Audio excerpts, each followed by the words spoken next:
O'Reilly. You need parts? O'Reilly Auto Parts has parts. Need them fast? We've got fast. No matter what you need, we have thousands of professional parts people doing their part to make sure you have it. Product availability. Just one part that makes O'Reilly stand apart. The professional parts people. O'Reilly Auto Parts. You know what my favorite text is? A waypoint in the onX Hunt app to a goblin turkey. The list on the onX Hunt app features for chasing turkeys is long, but knowing exact public and private boundaries and land ownership details will help you find more places to hunt, whether that's on public or private. I'll be toting the Hunt app through the spring woods in a few states this year, and I recommend you do the same if you want more turkeys on your table. Also, onX has a special offer for you. Use code BEARGREASE to receive 20% off your membership at onxmaps.com/hunt this spring. There's nothing like snook hook sets at dawn or catching a tarpon in the moonlight. Find your next fishing trip made easy on fishingbooker.com and experience the magic of the Sunshine State or any other destination on your fishing bucket list. Book a blue water adventure in search of sailfish or go snapper fishing with the kids. With over 6,000 captains and trips to choose from, planning your next one just got a whole lot easier. Download the Fishing Booker app on the Google Play or App Store, or visit them online at fishingbooker.com to book your trip today.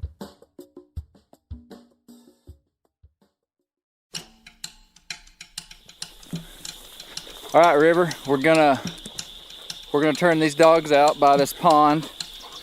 It's been raining, but I figure by now the coons have had a little time to stir. Let's just get them. All right, you ready, Scooter? You ready, Fern? All right, you ready? All right, we'll get them.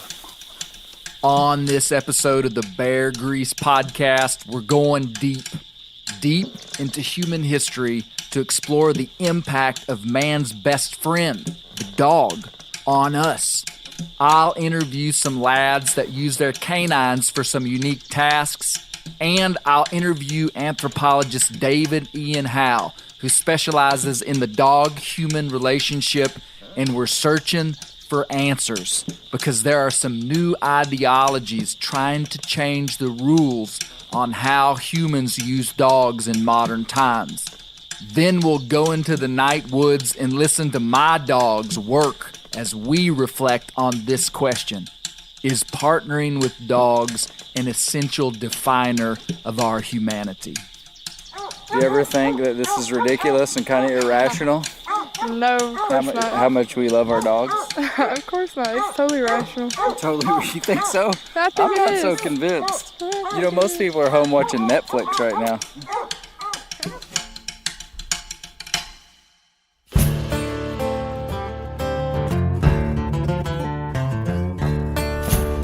My name is Clay Newcomb, and this is the Bear Grease Podcast, where we'll explore things forgotten but relevant, search for insight in unlikely places, and where we'll tell the story of Americans who live their lives close to the land.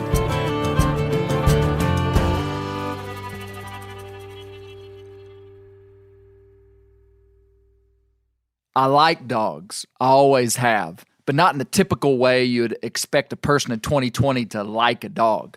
I don't necessarily like to pet dogs, and I don't think I utilize them as emotional companions, but my connection to dogs is a layer deeper. And I don't say that in an elitist kind of way. I quite literally mean it's a layer beyond the surface, because it doesn't make sense. I've always felt my love for dogs was irrational and couldn't be explained. You might have those same feelings echoing inside of you. Many people do.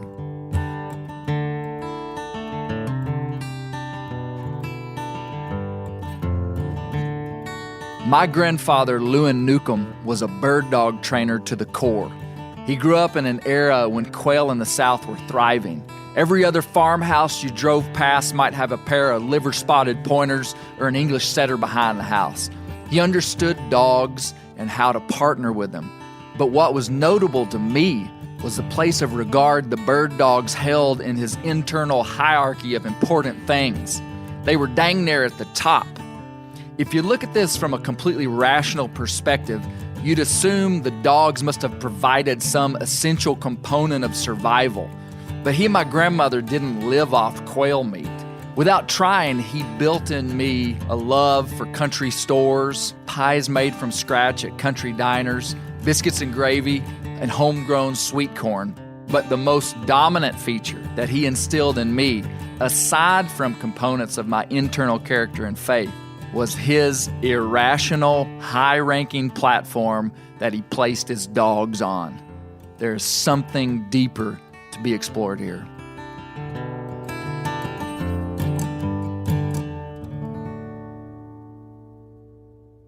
My friend Damon Bungard has a unique relationship with his dog, and together they accomplish a unique job.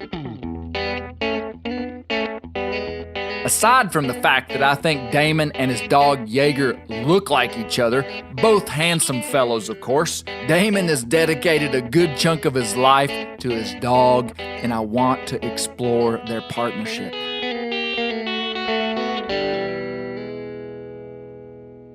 Damon, I've known you for a while, and you are definitely someone that has an irrational connection to your dog. I'm confident of that after I've seen you interact with your dogs. Tell me what kind of dogs that you have and what you do with them. So I have what's called a Teckle, which is a dog that most people see and just say, what kind of a mix is that? It's a working wire-haired dachshund. A lot of people are like, oh, is that a Schnauzer? Or, what kind of terrier mix is that? And they're the wire hair version of a dachshund. It's generally considered the wire hairs are the most hunting and working oriented, probably from some old terrier genetics that help give them the wire coat. Teckles are also very much, they're bred to the international standard, the FCI 148, I believe it is, standard for a working dog. And the description is working dog above and below ground. Most people here in the United States don't think of a dachshund as a working dog, but that's what they were bred to do in Europe. In fact, the breed standard is all around chest circumference, which is based on animal holes, the size of a badger hole, the size of a fox hole, the size of a rabbit hole. They're tenacious hunters. They're very persistent dogs. They're very independent dogs. In Europe, a lot of places require a dog for big game recovery by law. So Teckle Jaeger, he's registered with the Deutscher Teckle Club, and he's one of the few true Teckles in North America. So tell me specifically what you do with him. So we track and find wounded and lost big game for hunters. Whether it's a deer or other big game species, somebody shoots it, loses it, can't find it, they track it for a while, or there's no sign to track on. They call us, we go out and on lead here in Tennessee, in most states, and we find that animal. How often are you successful at finding wounded game? And so these are animals that the hunter has tried to find the animal and has been unsuccessful. So they're calling you with the hard ones. Just an average, how many do you think you recover? I don't really get into success rates, but on general, for the ones we do take, 50 to 60%, I say you leave with 100% confidence in knowing if it's alive or dead. I have full faith that if it's dead, Jaeger will find it. Damon, as I hear you describe these dogs, it's clear that this animal has been selectively bred for a very long period of time to partner with humans to complete a task that a human is incapable of completing on their own, which is really the story of the dog, is they're doing work for us. I want you to describe for me your personal connection to this dog, because I know these dogs live in your house. These dogs are they're important to you. Just talk to me about your personal connection to your dog. A lot of people approach working dogs and as not being family members. That's very much not Jaeger's life. He's on the couch. He's in the bed often, when we travel. If you ever have been around dachshunds and just in general, they're full of personality. People talk about personality in dogs, and that's a human thing we're projecting. Care what you want. They have an attitude. They have a lot of attitude. They're a little dog with a lot of attitude. So you see that with him working, and he's a great tracking dog. He's also really good at flushing birds. So he just loves to hunt. So I love to hunt. So that's obviously a bond that we share when we're working together, tracking is a team effort. There are times where, I mean, he just blows my mind, and what he finds or how he knows to go where he knows to go, I would never know without his help. There's other times where he needs my help. Damon, I know you know some stuff about dog domestication, but let's just erase that knowledge. Would you be surprised if you learned that humans and dogs had been together for such a long period of time that they had developed a dependence upon one another? And I think it's interesting to think, too, that there was a time when that connection was essential to human survival. Today, it's not quite that essential for most people. You know, if you think about, you don't have this relationship with cattle. Like, we eat cattle. You don't have this relationship with chickens or with lizards, or it's like this is a really special bond that humans have with this one species. So I get it was more of a statement than a question, but I guess my question is, would that surprise you? If you could remove yourself, you'd be like, nah, this dog and me were just made for each other. Because I will say, you kind of look like your dog. He's a handsome dog. He's a handsome dog. I mean, it's all in the beard. Yes. So certainly as a student of biology, and you can get in symbiotic relationships, and have we over time selectively, even as humans, evolved and has DNA in us that favors companionship of dogs become more prevalent because they helped us get more food, and therefore that gene bred more. You know, you can get deep, right, into theory. That's where we're going on this podcast. We're going deep. David Howe is an anthropologist who studies the dog-human relationship. I'm slightly nervous talking with him because I fear that he might not confirm my bias. I hope he tells me that my love of hunting dogs is deeply human and highly relevant to modern society, and that his words feed the narrative that's been crafted inside of me. But I need to get to the bottom of this. Hunting with dogs has become an issue of controversy in modern times, and I'm interested to see what he has to say. So, David, I am trying to understand and resolve a question that I've had for a long time. And that is, I'm trying to understand my irrational connection to dogs and the irrational connection to dogs that I see all throughout society, from pet owners to working dogs to hunting dogs. And it's always struck me as just odd how much we like our dogs. And then now that I'm beginning to learn more about it, searching a little bit deeper, I'm trying to understand it. Why do we love dogs so much? I wish I had like a one-word answer for it, other than that we just love them. But dogs have been around for at least 20,000 years or so, probably further than that. So they've just kind of co-adapted with human life for the longest time, and that's why they're around. So let's go all the way back to the beginning. Sure. When do we believe that dogs were first domesticated?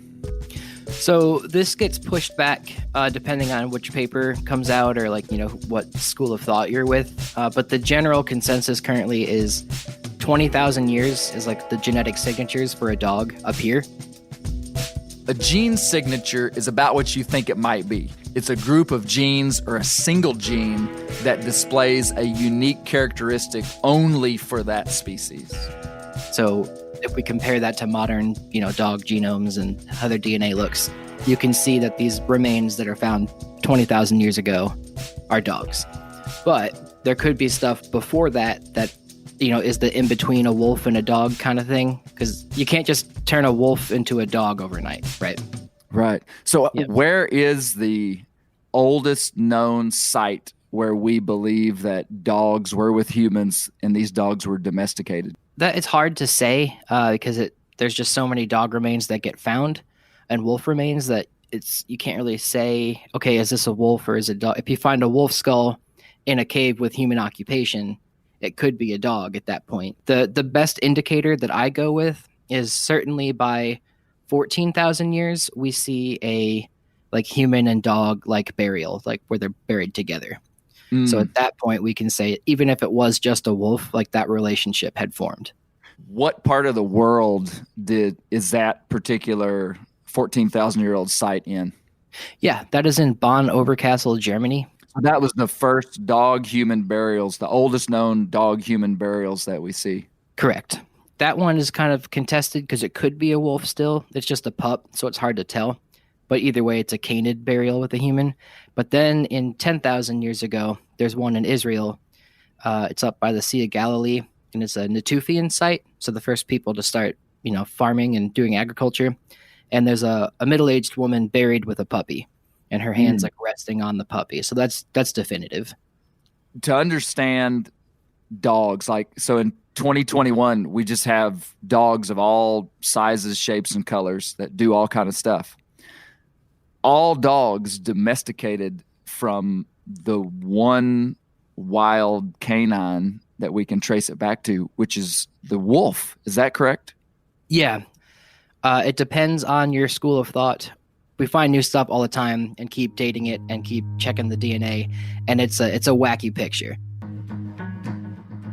Some people think it is a gray wolf that we know today that they've descended from, or it's an extinct group of wolves that is no longer around, and that dogs are that ecological adaptation of those wolves living with humans, and they just kind of died out. But the main thing is that it did come from a wolf creature.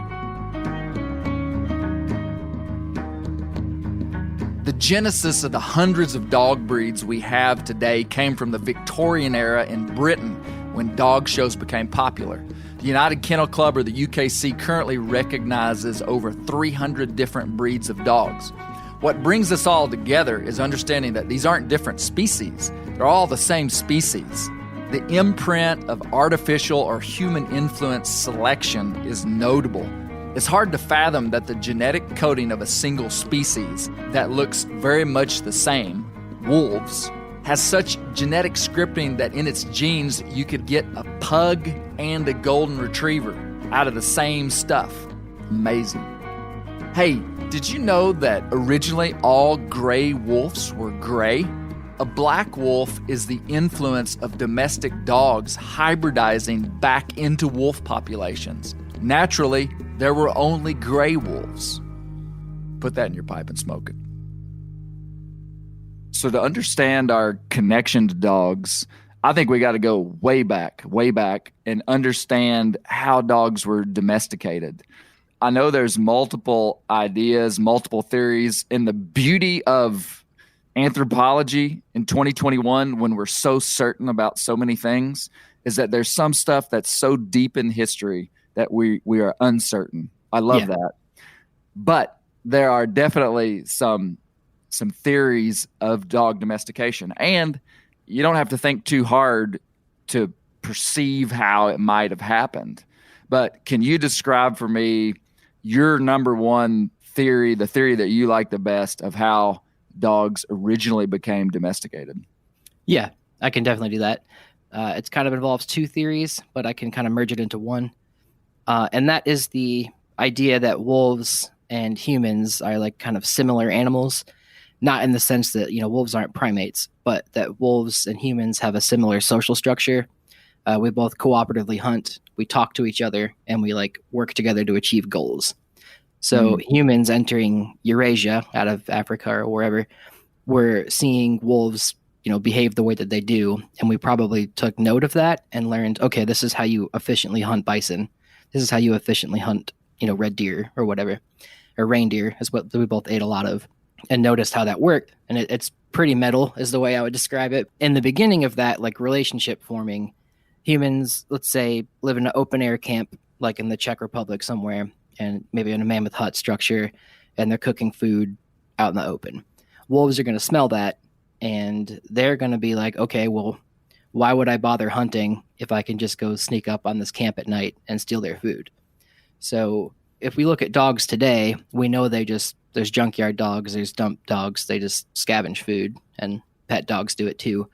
But people would have noticed that those dogs were doing that, or wolves, I should say, and then taken note of it. So eventually they could have been feeding them more, or, after generations of that happening, they could be like, okay, these ones aren't going to hurt us, they're just hungry.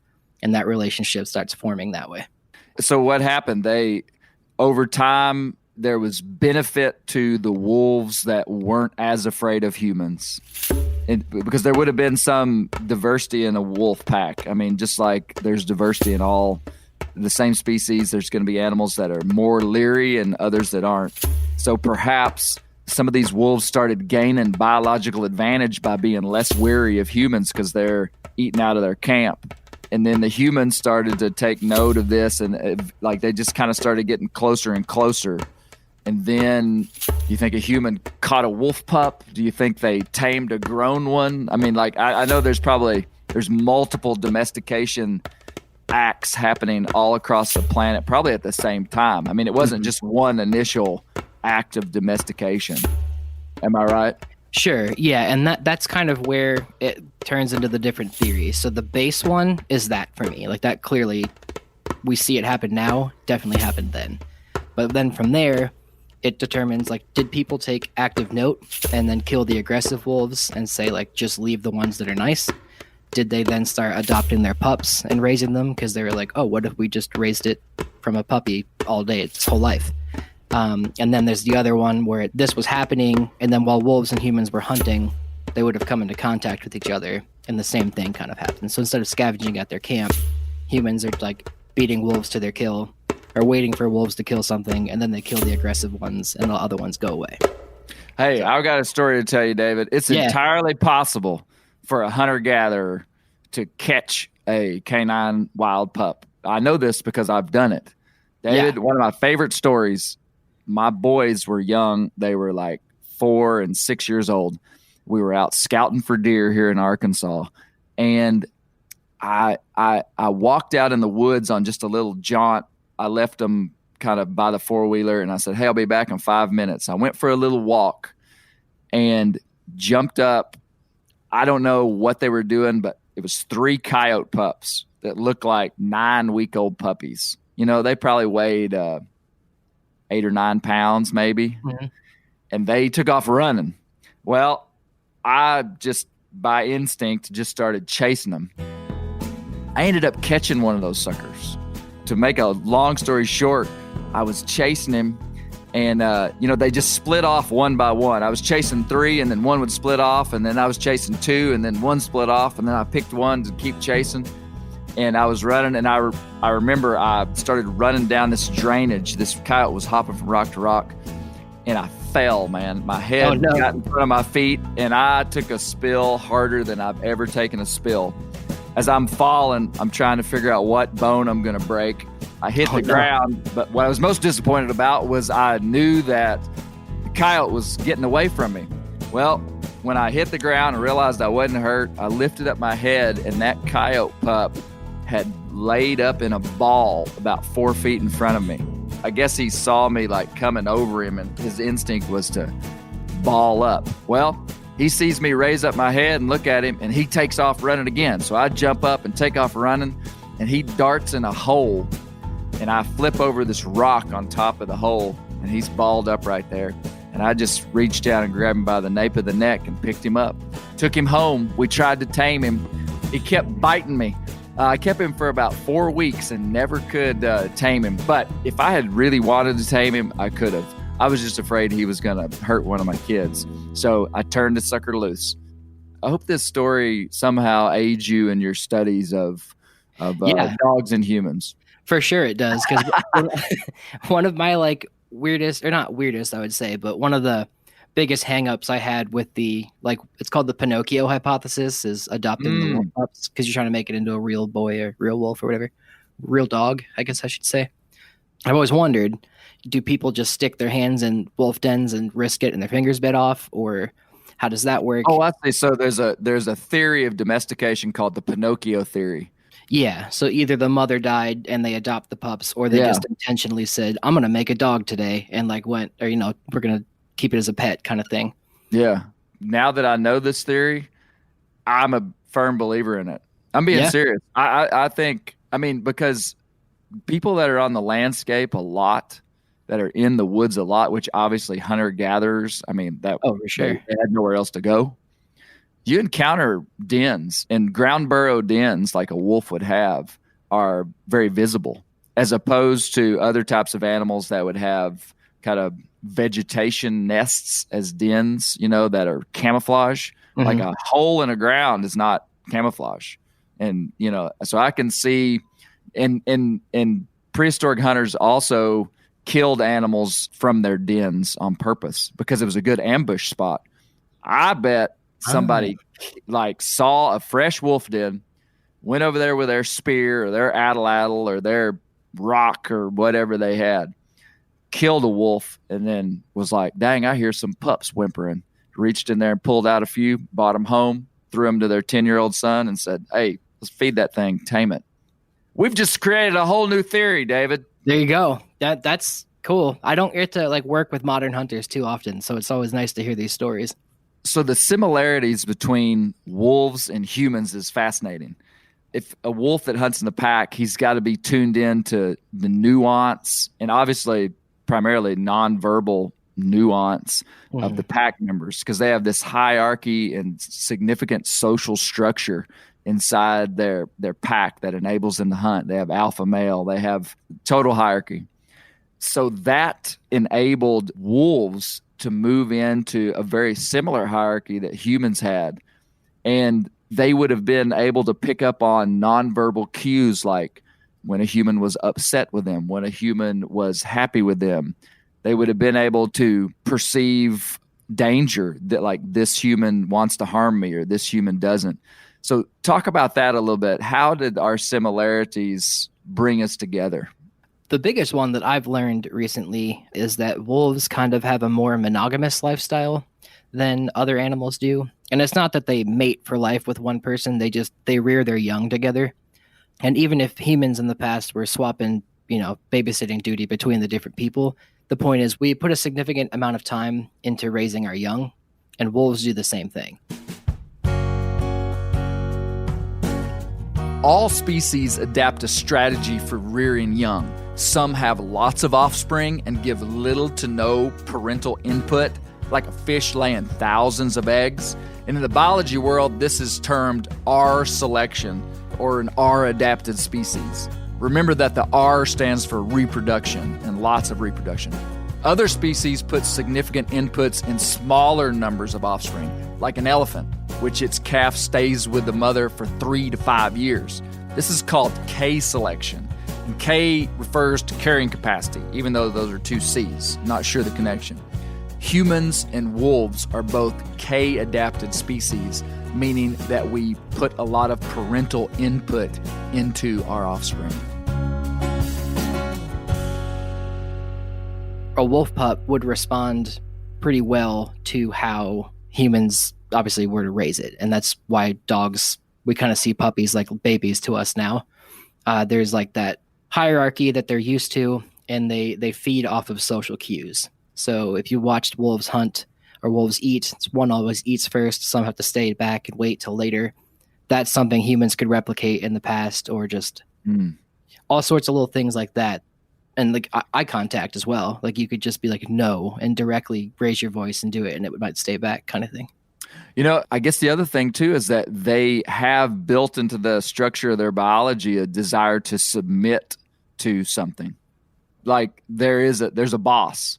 And so, in the dog-human relationship, the human is always the boss, Yeah. And I know there's a lot of like debate with like dog training methods, if that's like the way to go about it and stuff like that. But I genuinely think it helped humans and dogs like coexist together in the past, whether or not it's a good training method or not,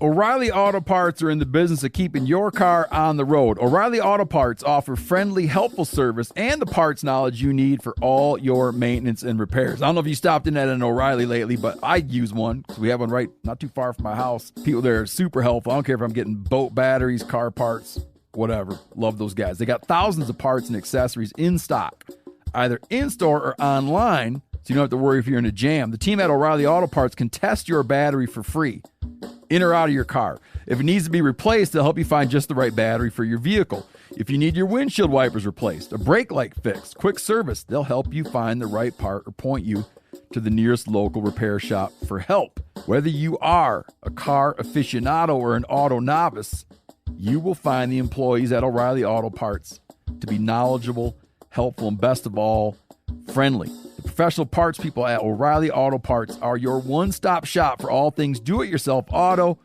You can find what you need in-store or online. Stop by O'Reilly Auto Parts today or visit us at O'ReillyAuto.com/meateater. That's O'ReillyAuto.com/meateater. Whitetail Institute launched the food plot revolution in 1988 with a concentration on research and real-world testing of forage products specifically for whitetail deer. Whitetail Institute's research and development team of agronomy experts provide effective, personalized service. I've been using Imperial whitetail clover for a long time in a food plot back behind my house. In 2007, I killed the biggest buck of my life over an Imperial whitetail clover small quarter-acre food plot. Imperial whitetail clover is the only clover scientifically developed through years of selective breeding. Clover extreme genetic stability provides extreme cold tolerance, disease, and drought tolerance. It really does. Clover is coated with Whitetail Institute's Rain Bond, a polymer coating added for enhanced seedling survivability. They have an exclusive offer for Bear Grease listeners, 15% off Imperial Clover when you use the code BEAR at whitetailinstitute.com. That's whitetailinstitute.com and use code BEAR for 15% off. Sport Dog is the most recognized brand in the hunting dog training industry. Born in 2003 in Knoxville, Tennessee, Sport Dog was forged by a passionate group of hunters and dog trainers who intimately understood the challenges of the field and the special connection between hunters and their dogs. The people at Sport Dog know that having a well-trained hunting dog is more than just having a reliable partner. It's a commitment to their safety and unlocking their full potential. The Sport Dog promise to customers is simple: gear the way you design it. Every product Sport Dog builds is meticulously designed and rigorously tested in the field, ensuring it withstands the toughest conditions you and your dog may encounter. Trust Sport Dog, where innovation meets passion, to elevate your hunting experience and strengthen the bond with your local companion. Using tracking equipment on my squirrel and coon dogs is extremely important to me to track my squirrel dogs and my one old coon dog that's not very good. Get 20% off your first purchase using the code BEARGREASE. Go to www.sportdog.com/beargrease to learn more. Talk to me about dog eyes. So dogs have what's called, or all domestic animals have what's called neoteny. And neoteny is just accentuated juvenile features. So if you look at a baby chimp, we're going to go, oh, wow, it's cute. If you look at a baby chipmunk, you're going to say, oh, wow, it's cute. But to keep something juvenile and like behaving not aggressively, when you keep selecting for that trait, it's going to end up looking like that. Obviously, the ancestors of cows are gone, but their horns have shrunk a bunch. Sheep is, I believe, mouflon, and then the ibex is the goat. All their horns have shrunk. So when you do that with dogs, their kind of snout kind of shrinks a little bit. Their teeth get a little smaller, and their whole body gets a little smaller, and they stay cuter, and their eyes have gotten bigger. So what that does is we're accentuating, because like you and I are looking at each other right now, and we have this like white sclera in our eyes. We're among the only animals to have that. That's accentuated as much as it is. And then we've brought that out in dogs so that we can both make eye contact with each other and read emotions. So what you're saying is like most animals have eyes that are completely colored. Like you look at the eye of a deer and it's like all brown. So you can't pick up nuances of eye movement. With the white in our eyes, we're able to communicate more clearly with our eyes. Is that what you're describing? Correct. Yeah. And wow, that's incredible. It is pretty cool. Chimps have it. Gorillas have it. And not all the time. Their iris kind of takes up most of their eye. Like if you look like a deer or a horse, like you just said. Because there is white, but it's underneath the eyelids. You don't see it. Like with a horse or a mule. Yeah. We've selected for that puppy dog trait in the puppy dog eyes. We didn't do that intentionally, though. I don't think so, because somebody in the Mesolithic in a cave wasn't like, I'm going to make this thing's eyes bigger, but it just kind of happens over time because you're selecting for that that juvenile behavior. So like if you had a litter of pups, you had 6 pups, and there were 2 of them that you felt a stronger connection to, and probably the person didn't even realize why they had a stronger connection to this dog. They could just communicate with this dog better. They had visual things that they liked about the dog better. They would lean towards nurturing that dog, and the survival of that dog would be much more sure. Is that right? So, I mean, just like they would just over time, over doing that for 1,000 generations of dogs, you begin to see what at one time was nuance become like a dominant trait, which would be like white around the eyes and eyes that looked human. Exactly. Yeah. You're just accentuating that. That is bizarre, man. Yeah, it is. And have you heard of the Siberian fox experiment at all? I have, but let's talk about it. So the Siberian fox experiment was started by Dmitry Belyaev. He's a Soviet geneticist, and he wanted to breed Russian silver foxes and make them a little more docile so they were easier to get their furs from. I think one story said it was for the Soviet army. I think another, he just was doing research, but it doesn't matter. Point is, he was breeding the foxes to get them to be easier to, fur farm.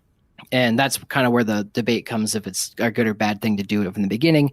But the point is, he would stick his hand in the cage with a glove on and see which foxes were aggressive. And if they bit the glove or hissed at him, he considered them aggressive. And if he put his hand in there and they just kind of cowered or didn't really react to it negatively, he would call them a domestic or good. And he kept breeding those with each other and breeding the aggressive ones with each other. And the aggressive ones became very aggressive and had this crazy adrenaline response.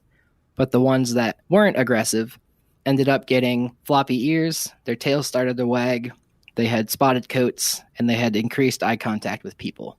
So in a sense, he made a domestic fox, which is why there's a big movement of buying those now. But the point with that would be that, he did it very quickly in 15 generations. I think it's 13 or 15. You can make something domestic really quickly, and it definitely changes its features. So they had the bigger eyes, they had all that kind of, so there's something genetically with it. Whether people in the past were doing that from the get-go and did it in 15 generations, I doubt it. Probably took thousands of years. But the point is, you can get a dog. To understand this more, you'll need to understand domestication syndrome, which is well accepted in the biology world, and it describes how domestic animals look and act different than their wild counterparts in consistent ways. In domesticated mammals, it consistently produces smaller brains, depigmentation or variance in color, and increased tameness as a result of hormone changes that influence how the animals respond to fear and stress. Oddly, in many animals, including dogs, domestication usually produces floppy ears. The effects of human selection bias on what once a wild animal was is fascinating. Think of it this way. A prehistoric human who would have been basically just like us in consciousness, emotions, and his drive for a better life, bred his dogs in a similar way, say, to like a squirrel dog breeder. He'd say, I like the way that one does its job, so I think I'll breed him to that one that does its good job too. Early on, it probably wasn't that straightforward, but simply the dogs that did the work more naturally were the ones that got fed, were nurtured, and survived, so they naturally bred. Do that for a long period of time, and you get this human selection bias coming up very strongly in these dogs. The one thing that has been constant in the human archaeological record is that where you find humans, you find dogs. Mm-hmm. And we have had this animal with us side by side, and scientists would call it coevolution. We have certainly changed dogs from wolves to what we see today and all the specific breeds of dogs. The question that I have that is not answered for me yet is, how have dogs changed us? And how much do dogs and our use and working with dogs actually define our humanity? And I want to hear your thoughts on that, because what we're seeing in some parts of where the dog and human world overlap is we're trying to write a new set of rules for how humans can use dogs. And I want to hear your commentary on that. How have dogs changed us? Yeah. Are you familiar with the term behavioral ecology? Describe that for me. Sure. So it is the idea that organisms operate in a way to get the most bang for their buck. In a sense, you want to spend the least amount of calories to get the most amount of calories back. So obviously hunting with atlatls and chasing something is a lot more calorie expensive than it is to shoot something with a rifle from further away. That being said, human behavioral ecology is part of the archaeology that I study. You can look at sites and how they form based on this, and you can try to piece together what humans were doing, like why they have so much food here or there. With that, dogs, having them with you, you would think, why would a hunter-gatherer want to waste their time feeding another organism? Why spend this time doing that? For hundreds of thousands of years, we don't see dogs. And then all of a sudden, these things start appearing at sites, and it would just make no sense to like feed something extra. So there's a benefit that we get from them. And since dogs can kind of just eat the scraps that we have, you don't have to feed them excessive amounts of food, or they'll just eat our refuse around the site. We can spend less effort hunting because you have the extra set of eyes, the extra set of ears, and their nose, and they can do a lot of the work for us. So they get a lot more calories back for us than we have to give to them. So it's definitely increased our population in a sense. It's increased our like hunting ability, and it's increased our range, because not only do you have something that can help you hunt more efficiently, you also have something that when you tie it up outside your camp at night, you're not going to get lions, you're not going to get panthers, you're not going to get hyenas coming to mess with you at night. It made us safe. Yeah. And I would say agriculture has been the most significant change in our technological history, because you can mass produce and you can make cities and things like that. But before that, right before it came dogs. And I think that definitely helped get us to that point. Here's an interesting thought. Have you ever taken note of how ill-equipped humans seem to be in the natural world? We don't have thick hair, big claws or teeth. We don't have a great sense of smell. We can't run very fast, and we're weak compared to other animals our size. However, we're the most biologically successful mammal in this epic of planet Earth. Do we owe a big part of our current existence to dogs? Everywhere that we're weak, they're strong. If you look at human existence as a whole, every section of that existence is critical to the next. And there was a time when we were quite literally going one-on-one with nature. We were at the mercy of giant, fast predators, extreme temperatures, and we lived off the land. The last 300 years of human existence, where we've had modern conveniences, is a new human experience, comparable to a single page in a book as thick as a jacked-up mudding truck in Mississippi. My point is this. We survived and thrived in our hunter-gatherer past in a big part because of dogs. Not just any dogs, but hunting dogs.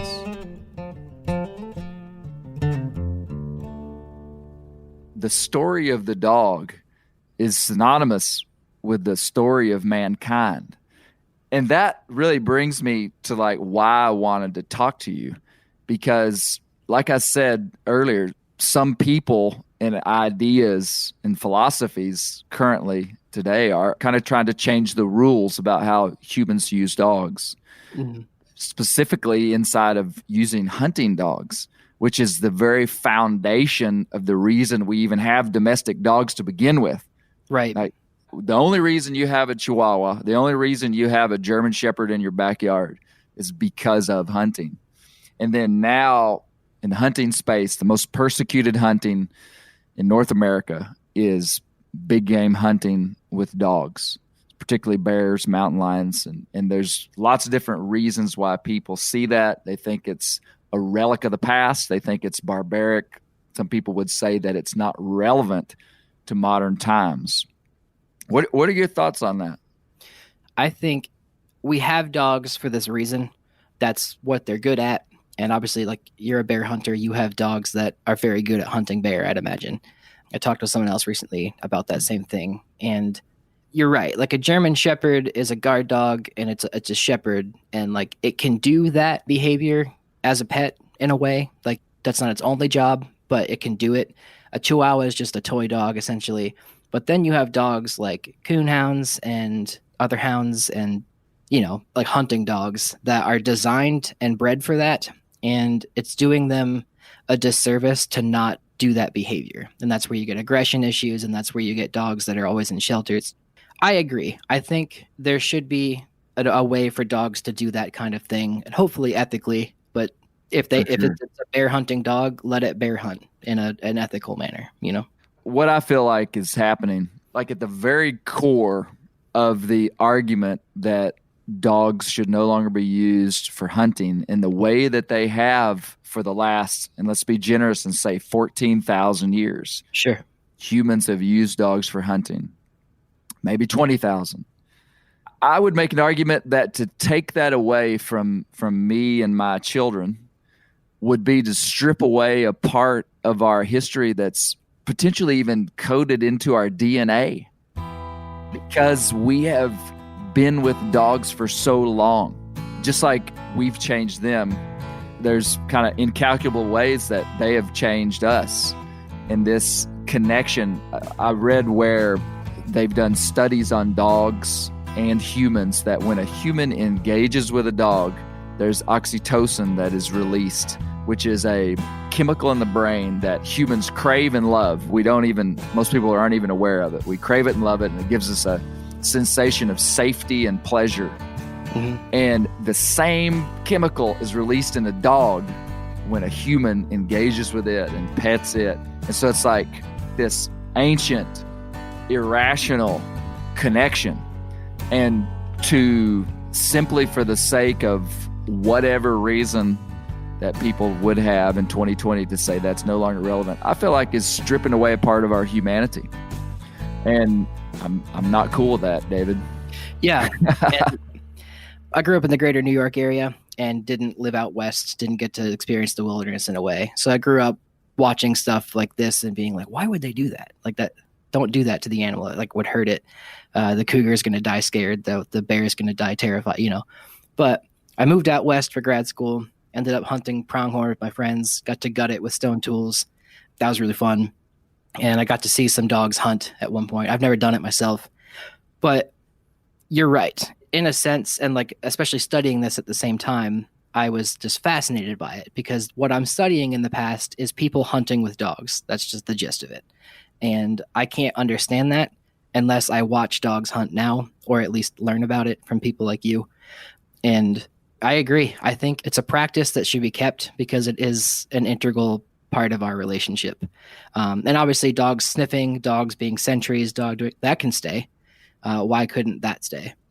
And I would make the argument too that the quality of life that my squirrel dogs have and my coon dogs have, I would say is probably far above the quality of life that a dog has that lives indoors, mm-hmm. that is never allowed to free range across the landscape, a dog that has been genetically altered from its original state in such a way that it can't really function. Like a lot of the specific breeds that we have today would not have survived in the wild. They were bred to be for an aesthetic or for a certain very highly specific job. And hunting dogs are much more in tune with their original design than just like your lap dog. Yeah. I mean, because, like my hounds, they're far from a wolf, but they're way closer to a wolf than a Chihuahua. Mm-hmm. So that's where I have a problem with someone that has a Chihuahua telling me not to bear hunt with my dogs. A philosophical problem. Right. With that idea. Yeah. I do have empathy for people that may not understand hunting with dogs. Mm-hmm. So it's not people that we're against. It's really lack of information, lack of understanding. Because for someone that doesn't have any information, that sees some portrayal of a bunch of hillbillies turning loose their dogs to go kill a bear, that is very, very easy to portray in a negative way to someone without information. Hillbilly. Bros, I've got to clarify that the word hillbilly is a term of endearment to me and not a jab. Carry on. It takes a lot of steps of information and pursuit of understanding the position of the human that's doing that to actually come to a place where you could go from zero understanding to enough understanding to go, yeah, I get it. Yeah. I get why they do that. So we are up against a big mountain that is hard to climb because it's real easy to put up a billboard in any place and say a one-liner, this is a bad thing. Mm-hmm. It's much harder to portray something as deeply human, also a very huge component of scientific wildlife management that actually helps the species that we're hunting thrive. It's also that. Yeah. I mean, that's the biggest thing, David, of our position as hunters is, yeah, we're not just wanting to have fun with our dogs. That's part of it. And yes, that is why we do it. But it's a beautiful stone that kills two birds with one chunk because we get to have this amazing interaction with our animals and a lifestyle that's built around them. And we also get to be key contributors to the success of the species that we're hunting. I mean, that's why North American hunting is just like this beautiful thing. And it has been portrayed in such a way that many people wouldn't describe it or understand it in that way. Yeah. And dogs are one of the most contentious parts of it. And so I hope that understanding kind of the deep human history with dogs, the original way that we used them, the original design of how we used them, can help people bridge the gap between that and now when they see me with my coon dogs and squirrel dogs and bear dogs. Because I think it's an awesome thing. I think it makes me more human to turn loose my dogs in the woods and interact with them.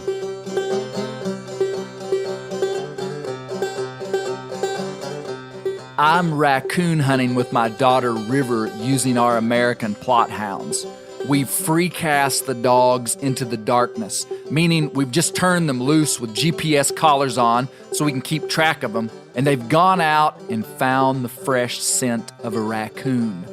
Hopefully they'll trail the scent of the critter until it runs up a tree, where they'll tree it, meaning they'll bark at the base of the tree and wait for us to come to them.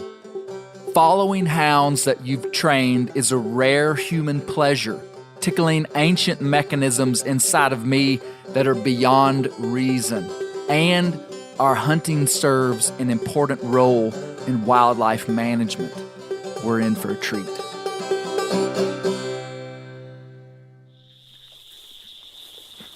All right, River. Come here, dog. All right, River. We're gonna turn these dogs out by this pond. It's been raining, but I figure by now the coons have had a little time to stir. Let's just get them. All right, you ready, Scooter? You ready, Fern? All right, you ready? We'll get them.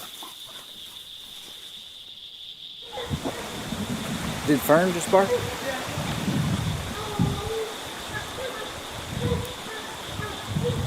I think they're trees. Sounds like it. It sounds like it. Man, it's about to rain.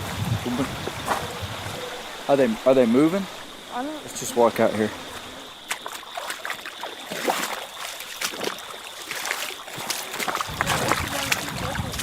Are they moving? No. Man, if they tree one tonight, I'm gonna be pretty proud of them. Not ideal conditions. Yeah. Yeah. Oh yeah. Good boys. Talk to him now. Talk to him. I don't know that we're gonna find him in this mess, but I think he's in here. What do you think? It's amazing what these dogs can do. We would have never had any clue that coon was around here. Talk to him. Talk to him. Yeah. River, I've been dragging you around since you could walk coon hunting. Do you ever think that this is ridiculous and kind of irrational? No, of course not. How much we love our dogs? Of course not. It's totally rational. Totally. You think so? I think I'm it not is. so convinced. You know, most people are home watching Netflix right now. And we're out here wandering around in the ticks and chiggers and getting wet. So, River, what do you like about this coon hunting? I like all of it. I think it's the only type of hunting, or it's the only type of hunting we do that's at night. And so it's cool to be out here at night.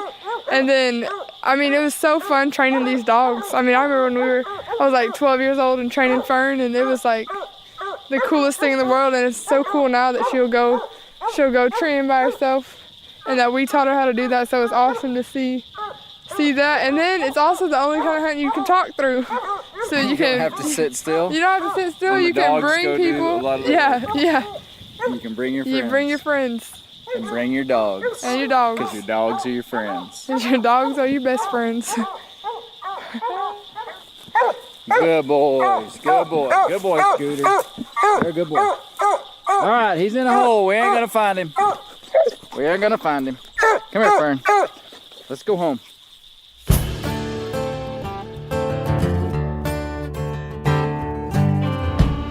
My grandfather's bird dogs have long since passed, but his love of working and hunting dogs is strongly alive inside of me today. And every time I turn loose my coon hounds or I see my squirrel dogs elated to tree a squirrel, I sense exactly what he did and what ancient humans of the past did too. A deep and hard to explain fascination in partnering with the dog to do work and acquire wild protein. I'm confident that our connection to dogs, and specifically to hunting dogs, is an important cog in the robust definition of what it means to be human. You can follow my guest David Ian Howe at davidianhowe.com. You can also follow him on YouTube and Instagram at ethnocynology. That's ETHNOCYNOLOGY.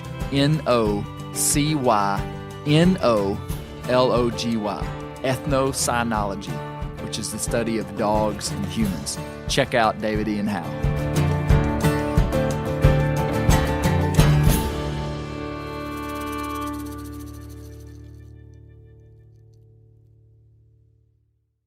I'm sure a lot of you guys remember the old ceremonial hunting tradition of eating the heart out of the first animal you kill.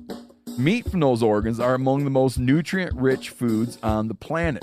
You can get those same benefits your ancestors craved via convenient daily capsules from Heart and Soil. Find out more at heartandsoil.co. And remember, use code MeatEater for 10% off your purchase. Outdoor adventure won't wait for engine problems. Things like hard starts, rough performance, and lost fuel economy are often caused by fuel gum and varnish buildup. Seafoam can help your engine run better and last longer. Simply pour a can in your gas tank. Hunters and anglers rely on Seafoam to keep their engines running the way it should the entire season. Pick up a can of Seafoam today at your local auto parts store or visit seafoamworks.com to learn more.